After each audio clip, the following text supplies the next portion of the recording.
మన ప్రభువును రక్షకుడైన యేసుక్రీస్తు వారి దివ్యమైన నామమున ఈ అనుదిన జీవం అనే కార్యక్రమమునకు మిమ్మల్ని ప్రేమతో ఆహ్వానిస్తూ ఉన్నాను.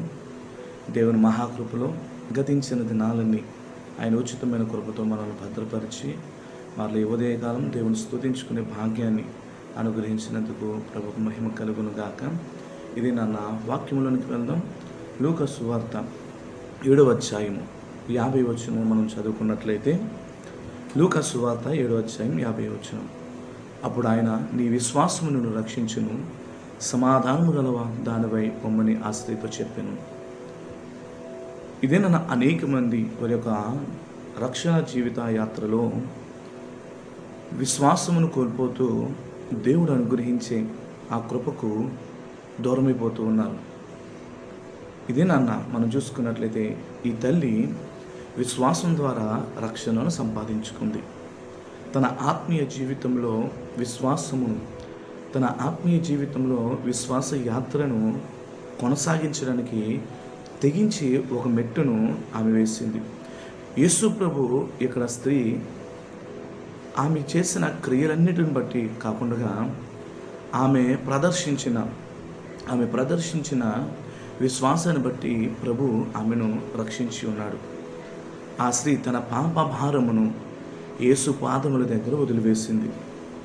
ఆ స్త్రీ తన పాప భారము యేసు పాదముల చెంత వదిలివేసింది కాబట్టి ఆ తల్లి జీవితంలో ఒక ఘనమైన మార్పును చూడగలిగాం.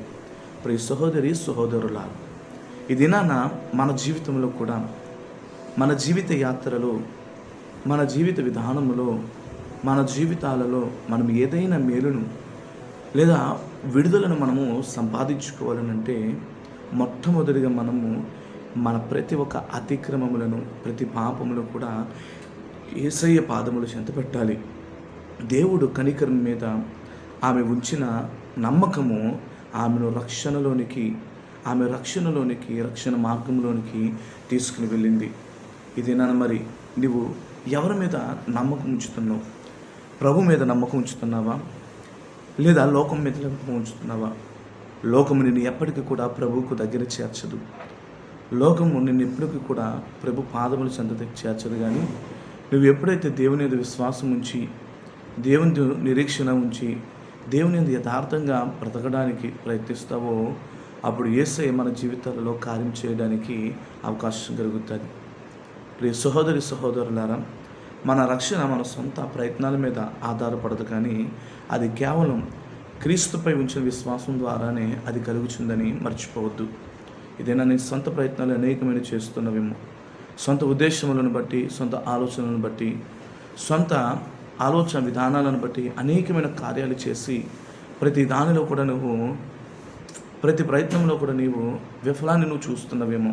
కానీ దినాన్న దేవునిపైన నువ్వు ఆధారపడే, దేవునిపైన నువ్వు ఆనుకున్నట్లయితే ఆయన నీ ఎడలు చేసే కార్యము బహు ఆశ్చర్యకరంగా ఉంటుంది. మరి దినాన్న ఆయన మీద ఆధారపడుతున్నావా? ఇక్కడ నూతన జీవితము ఆ తల్లి పొందుకుంది, నూతన స్వభావమును ఆ తల్లి పొందుకుంది. తన జీవితంలో గత కాలంలో ఉన్న సమస్తాన్ని కూడా ఆ తల్లి విడిచిపెట్టి, సమస్తం కూడా ప్రభు చేతికి అప్పగించి, సమస్తాన్ని తన వ్యర్థమైన జీవితాన్ని దేవునికి అప్పగించి, తన జీవితాన్ని యేసు ప్రభుకి అప్పగించింది. ఆ అప్పగించడంలో ఆ ఒక తల్లి ఏమి పొందుకుందంటే నూతన జీవితాన్ని పొందుకుంది. ఇక్కడ మనం చూస్తున్నట్లయితే నీ విశ్వాసము నిన్ను రక్షించును అని చెప్పడం ద్వారా ఆమె గతాన్ని యేసు పూర్తిగా తుడిచివేసేశాడు.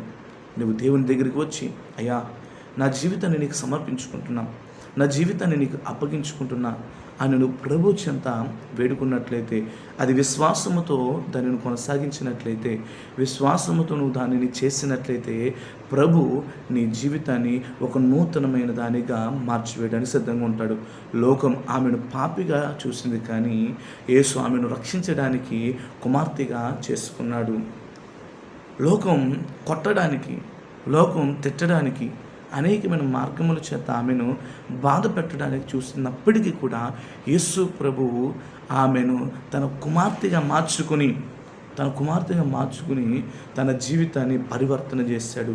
మన గత జీవితాలలో ఏమైనా ఉన్నాయో అది ముఖ్యం కాదు, కానీ క్రీస్తు దగ్గరకు వచ్చినప్పుడు మనల్ని ఆయన పూర్తిగా కొత్త వారిగా మారుస్తాడు. ఆయన సమస్తాన్ని మన స్థితిగతులని మారుస్తాడు. సమస్తాన్ని మన స్థితిగతులని మార్చి ఆయన మన జీవితంలో కార్యం చేయడానికి సంసిద్ధుడిగా ఉన్నాడు. మనం చూసుకున్నట్లయితే దేవుడు నిత్య సమాధానాన్ని కూడా మనకు అనుగ్రహిస్తాడు. ఎవరైతే ఆయన మీద ఆధారపడతారో, ఎవరైతే ఆయన యందు విశ్వాసం ఉంచుతారో వారికి సత్యం అనగా సమాధానం కలుగుతుంది. వారి జీవితాలలో సమాధానార్థమైన జీవితం వారు పొందుకోగలుగుతారు. ప్రభు ఇక్కడ చెప్తూ ఉన్నాడు, ఆమె యేసుతో సమాధానము గల దానివై పొమ్ము అని చెప్పాడు.